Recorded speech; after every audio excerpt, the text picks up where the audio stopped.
Immersion sonore de la destination Mayenne, le podcast qui vous emmène à la rencontre de passeurs de territoire.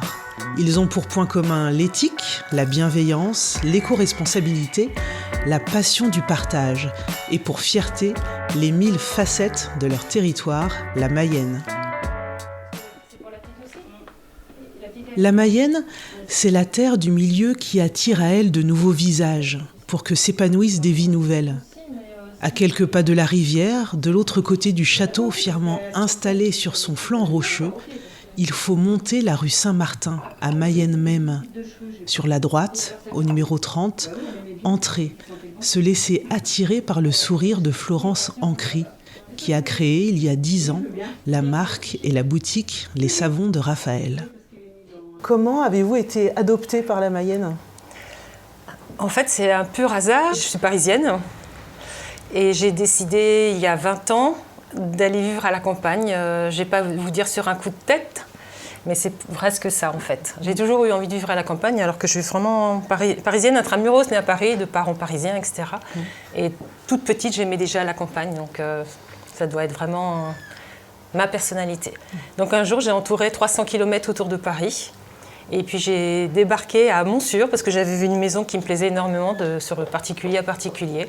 Et j'ai eu un coup de foudre en l'espace de quelques secondes. Et je me suis dit que là je vivrais. Donc j'ai débarqué 15 jours après avec mes valises. Très bien. Alors les valises en main, vous voilà en Mayenne. Qu'est-ce qui vous a amené à créer les Savons de Raphaël ensuite ? En fait, quand je suis venue en Mayenne, c'était aussi pour un côté écologique, zéro déchet, qui à l'époque ne se faisait pas encore énormément, mais qui me touchait déjà beaucoup. Donc j'aimais déjà la cosmétique et j'ai commencé à faire des produits pour moi, à les distribuer pour les copines. Et puis j'étais tellement contente, il y avait des résultats que je me suis lancée après pour finir ce projet de vie écologique, entre guillemets, zéro déchet. Je trouvais que la cosmétique était un domaine peu écologique. Ici, juste derrière la boutique, dans l'atelier, avec son équipe, Florence imagine, conçoit, fabrique les produits proposés à sa clientèle. Tout est fait sur place. Ça, c'est vraiment la dernière gamme, déodorant, dentifrice, shampoing, baume, le tout zéro déchet. C'est-à-dire soit il n'y a pas d'emballage du tout, comme les shampoings et les savons, soit il y a un emballage en verre et c'est recyclé. Il y a une consigne et c'est recyclé. Donc en fait, on peut faire une salle de bain complètement zéro déchet. Comment a été accueillie cette boutique, cette offre à ses débuts ? Pas bien. J'ai galéré. J'ai beaucoup galéré. Alors 11 ans après l'ouverture de la boutique, ces premières années de galère, comme vous disiez, Florence. Les deux premières. Les deux premières années. C'est bien, ça a changé. Voilà. Justement, aujourd'hui, qui sont les publics qui poussent la porte de la boutique ? Alors ça a énormément changé. Voilà, ça c'est vraiment quelque chose que j'aime à dire. Il y a une conscience qui s'est développée. Donc je vois des gens qui viennent par souci écologique, par souci du local, des jeunes filles aussi, un peu moins de jeunes gens parce que c'est malheureusement encore un domaine féminin, mais voilà, on accueille les hommes avec la gamme Apollo. Mais maintenant le public est assez large en fait, chose qui n'était pas là au départ. Donc ça s'est énormément élargi, j'ai vraiment un peu de tout, j'allais dire des adolescents aux dames un peu plus âgées qui reviennent pour les savons comme dans le temps. À l'approche artisanale s'ajoute le goût du local. Tisser des liens avec des producteurs, connaître le produit utilisé, l'histoire qu'il renferme. C'est ce qui anime Florence. C'est ce qui fait à ses yeux l'identité mayennaise. Alors elle s'incarne par les produits que l'on peut trouver en Mayenne et qui peuvent être utilisés dans le savon, bien évidemment. Simple. Simple et efficace, et surtout efficace. Voilà. On a oublié l'efficacité dans tout ça.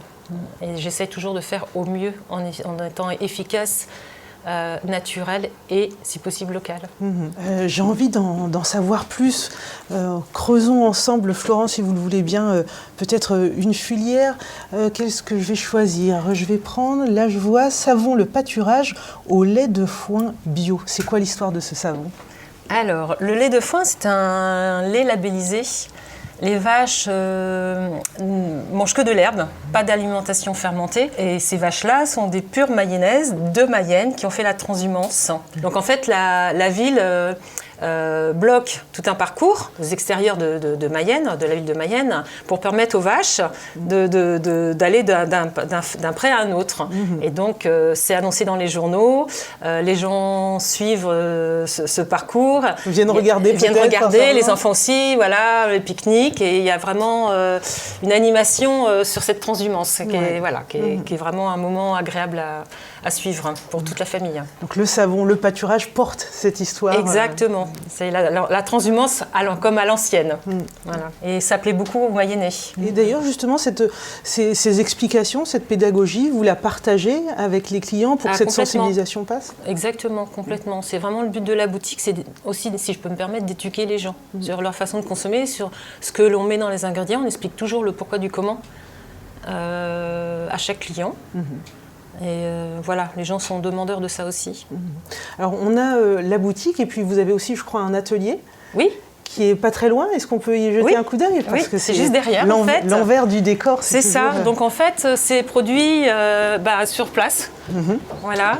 Donc, avec Chloé. Bonjour, Lise, enchantée. qui est nouvellement arrivée. Alors, Candice, qui est en stage. D'accord. C'est son 2e stage. Ouais. Et voilà. Donc, ça, c'est le local de fabrication. Alors imaginons la fabrication d'un savon, quelles en sont les étapes ? Alors nous allons prendre déjà du beurre de karité et de l'huile de coco qui sont les beurres solides dans la composition du savon que l'on fait chauffer pour les faire fondre pour qu'elles atteignent le stade de liquide. Et puis après nous allons prendre de l'huile d'olive.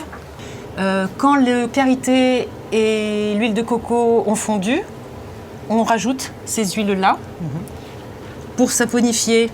Parce qu'on est en saponification à froid. Oui, à froid. Voilà, donc c'est à 35 degrés. Le savon n'est pas chauffé, donc ça respecte les propriétés des huiles.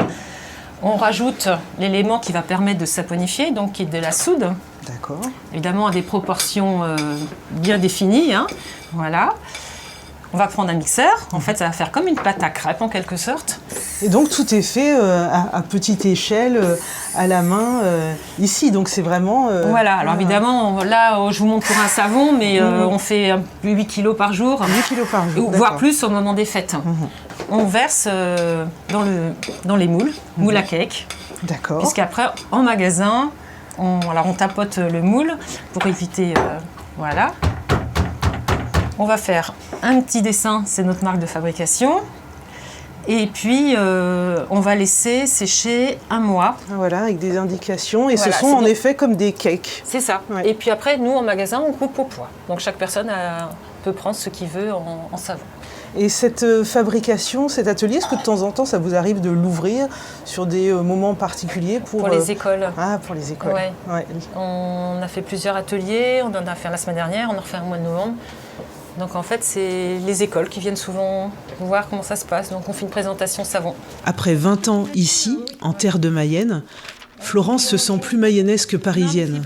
Adoptée, elle chérit les lieux et cultive l'art de vivre qui l'a conquise. L'air que l'on respire, la verdure que l'on peut voir, la simplicité dans tout. Moi, ce que j'aime dans la Mayenne, c'est la simplicité, mais dans le bon sens du terme. On ne cherche pas à épater. J'aime ce côté un peu caché qui permet de rester justement tranquille. Voilà. Tranquille et cette simplicité. Voilà, avec une qualité de vie que je n'ai pas retrouvée ailleurs. Donc, Merci à vous. Merci, merci bien. Au revoir. Au revoir.